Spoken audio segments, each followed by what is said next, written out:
Hi guys, Sean here. Sorry I haven't been posting as much these past few weeks. There's definitely been a lot going on in my life, as I'm sure is the case for many of you watching this. I've definitely had to really take time to think, learn, read, and reflect, and even challenge my beliefs and my understanding of the world.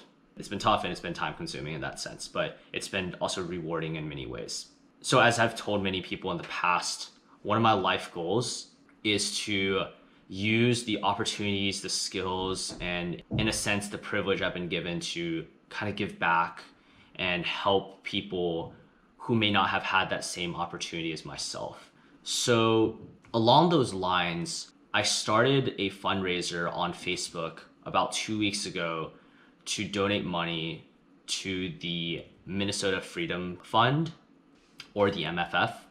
However, what ended up happening was that the Minnesota Freedom Fund was overflowed with donations. So essentially they received more money than they could actually legally or effectively spend. So I was like, okay, that's probably an inefficient use of money. So I decided to do more research on other nonprofits working on tackling the issues of, racial inequality. And one I found was really interesting was the Equal Justice Initiative, which is tackling a problem that I have, long felt was an issue that deserved more attention in the US.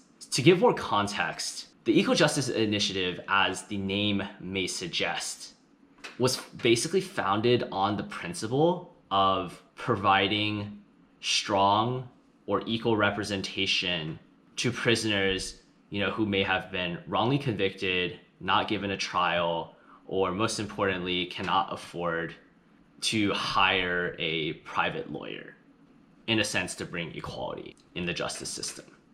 And with their work, they were hoping to achieve a justice system that would eliminate, or at the very least reduce, the racial bias in the legal system.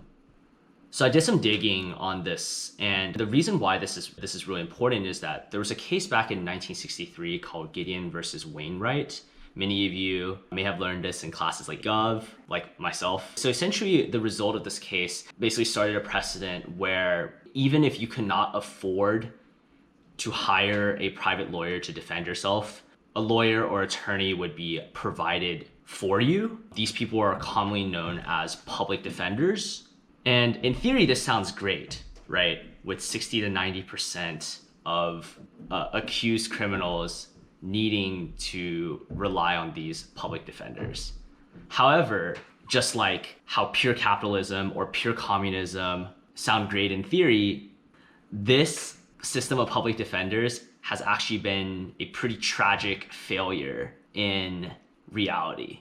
So there are many reasons behind that, and I don't want to spend too much time delving into these specific reasons, but a couple of them has to deal with these public defenders being underfunded, underpaid, given too much workload because they're not have enough public defenders for the amount of accused criminals in the US, and they're also in many cases not even given adequate resources, like not given investigators to work on these cases. They're really fighting an uphill battle, and the people who do this, I think, props to them. They're doing an amazing thing, but it's tough. It's a tough job, and as a result, you can probably imagine that many of the top lawyers in the US went to prestigious law schools or graduate top of their class, probably don't want to go into these sort of professions, right? Given all these sort of hardships and things like that. So with all this in consideration, it makes sense that there was a study that found that 90 to 95% of US criminal cases essentially ended up in guilty pleas. So these people confessed to being guilty without even going on trial.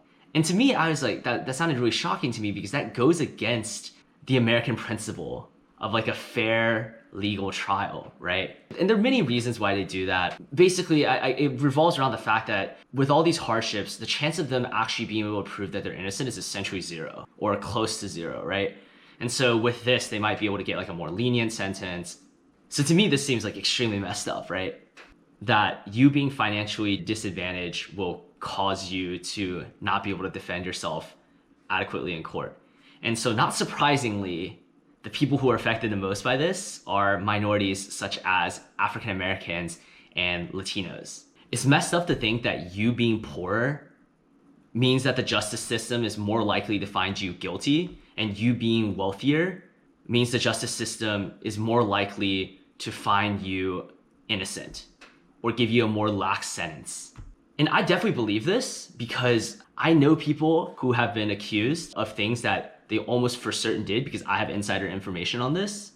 And they got away with really light sentences because they hired very wealthy lawyers or very, good lawyers to help them out with all the connections around, right? And I'm sure if this happens here where I live, it wouldn't surprise me if it happened all across the US. This is not called justice. This is called unjust privilege. So going back to my fundraiser, so as a way to raise more money and bring awareness to this issue, and in a way, have some sort of personal attachment to this problem, I essentially decided to structure a fundraiser where I run a certain distance for every dollar donated based on the total dollars donated. Sorry, this sounds super complicated. As a math major, obviously I just make things complicated, but essentially I didn't want to run a distance that I physically could not run. So this idea was inspired by the situation of Ahmaud Arbery, whom, as many of you may know, was a black man who was shot and killed while he was on a run, essentially something I do every day. And the case, in a sense, was covered up by law enforcement and the Justice Department.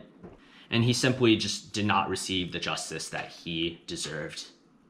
And thanks to all my donors, the support I've received has been tremendous from my friends and even people I don't know. And I was able to raise over $600 in less than 1 week of my fundraiser, smashing my ambitious goal of $500 by over 20%. So thanks to all my generous donors, I now have to run, let me do the math,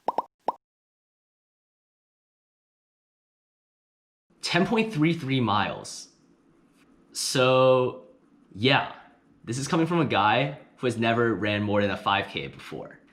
I have to run 10.33 miles. So obviously, I can't do that without training. So please enjoy a montage of me training. And please like, share, subscribe, and most importantly, enjoy.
Dude, Austin and I are currently getting destroyed by this rain. Like, look at this.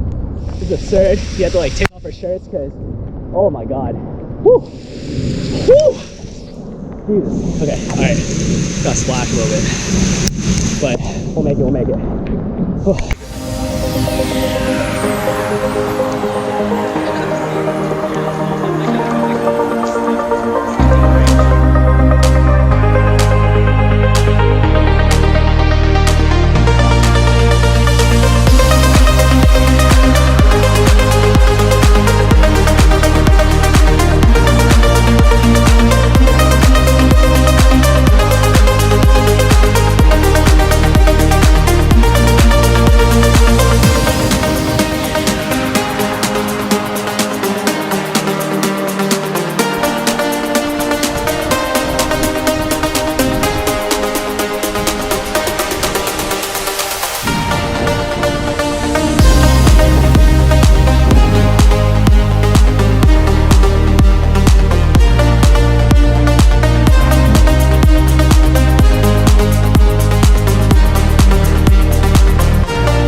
rain doesn't stop the grind.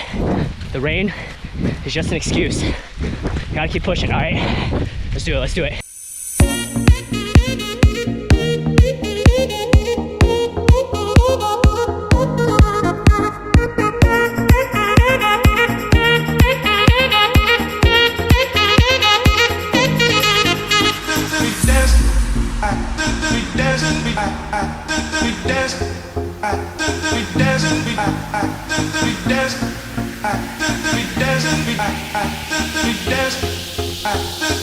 dancing.